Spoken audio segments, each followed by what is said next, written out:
What's going on, guys? Welcome back. Today we're going to cover all things ankle mobility. Now, if you are the person who has shitty ankle mobility, whether it's just bad ankles, whether it's I can't get to depth in a squat, I can't do things like split squats, my ankles won't hold up when I'm doing things more dynamic like jumping. Gonna kind of do a shotgun approach. I'm gonna give you, I think, 3 steps here today to kind of look at in terms of improving this and addressing it. Now, the first thing is gonna be getting our feet to move and really like controlling center of mass. I would group in as kind of 1A and 1B. I think they kind of go together. So looking at like components that we need at the ankle, we're looking more, okay, foot and the shin, right? Foot, I'll group in with ankle, ankle group in with shin, however you're gonna look at it. I need a foot for me to get dorsiflexion that can pronate. I need a shin that can get internal rotation to drive into dorsiflexion. What that means is I want my foot to be able to flatten as I push forward in space. A lot of people are kind of like gripping the ground with our feet. We actually want our foot to be able to relax a little bit to actually improve ankle mobility. We're trying to drive the knee forward. Other thing is we're gonna need relative rotation at the tibia to get internal rotation. All we're kind of thinking about is like shins forward, right? So think almost like your knees tracking right over the middle of your foot as opposed to knee tracking outside of pinky toe or driving out too much, right? That's gonna limit ankle mobility. Can we get our foot to move? Can the foot change shape?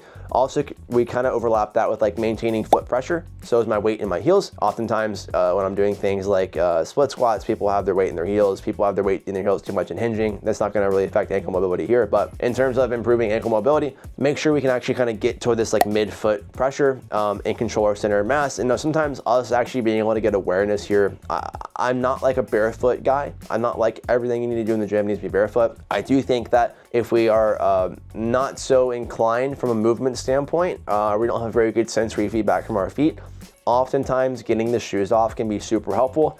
It's gonna give us more sensory feedback. It's gonna help us feel our foot changing shape. It's gonna help us feel our foot pressures a little bit better. That should help us execute a little bit better from actually getting the ankle joint to move. Next thing is gonna be like actually just train your ankles and not even like getting nuanced in terms of doing special isometrics and angles and etc. But just like do calf raises. If I wanna strengthen a joint and get a joint to move, I probably wanna train it. So we could look at doing things like standing calf raises, or from the standpoint of being more specific to what typically I want. People often struggle with ankle mobility in a squat. So I'm trying to find and pair a position that is both knee flexion and dorsiflexion together. A seated calf raise is a very good option in terms of actually training ankle mobility or ankle strength in that position. Make sure that we're actually, when we're getting in the machine, pushing our knees forward so we can actually drive dorsiflexion a bit more as we go into that stretch position. Getting exposure to that under load should help us improve ability for ankles to move. So if we wanted to front load that in a day and then do a thing like a squat after that, that should actually improve ankle mobility before we get into a squat. Now, if we want to get more specific or dynamic, perhaps we could do things like things to improve like stiffness at the ankle. We could do like floating heel isometrics. We could do isometrics, overcoming or yielding at different angles. Or we could just start to incorporate things like extensive plyometrics. So like getting better at managing ground contacts with a little bit of a component of velocity, right? Jumping is far less controlled than doing a static movement.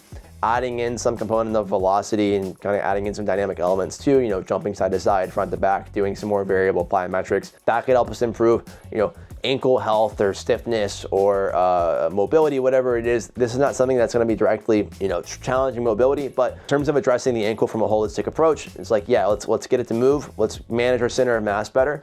Let's actually train our ankles and let's do some activities that are a bit more dynamic. So actually start to jump. We can progress all those areas accordingly, but very often people look at ankle mobility as like this plague, like, oh, I have bad ankles and I just really need to stretch and foam roll. And actually, I don't want to discredit that too much in terms of like that could actually help us access better positions. But what I would do is make sure we're actually changing our ability to move from a neurological standpoint. So I'm doing the things I need to do to actually move better in the long run. If I just stretch and foam roll all the time and I don't do anything to actually strengthen or train better motor patterns in these positions, I'm never gonna actually access, permanent improvements of ankle mobility and ankle strength. So I wanna get more mobile, stronger ankles. We could front load our sessions or our training with some passive stuff, but let's make sure that we are now reinforcing it with things like getting our foot to move appropriately, getting stronger ankles, making sure that we are able to actually move in a more dynamic way. If I'm somebody who rolls my ankle a lot, right? Stepping on a curb, etc. Doing things where I have to kind of control ground contacts in a more dynamic way. All those things are probably going to contribute to us getting better moving ankles. There's a lot of fancy stuff we could do in there in terms of doing different angles of heel wedges and different angles of isometrics like I mentioned before. But for the most part, start with that stuff and we're probably going to get a lot of progress just doing the very basic, simple stuff. Maybe I'll do a follow-up video on this if you want to get a bit more nuance in terms of ankle stuff. But for the most part, I think that's a really good place to start. I appreciate you guys as always. If you like more content like this, some bonus content, me going over case studies of things like ankle mobility, head over to the website. You can sign up for the advisory portal for $9.99 a month, and there should be a code below for you guys to get your first month for free. And I'll see you guys there.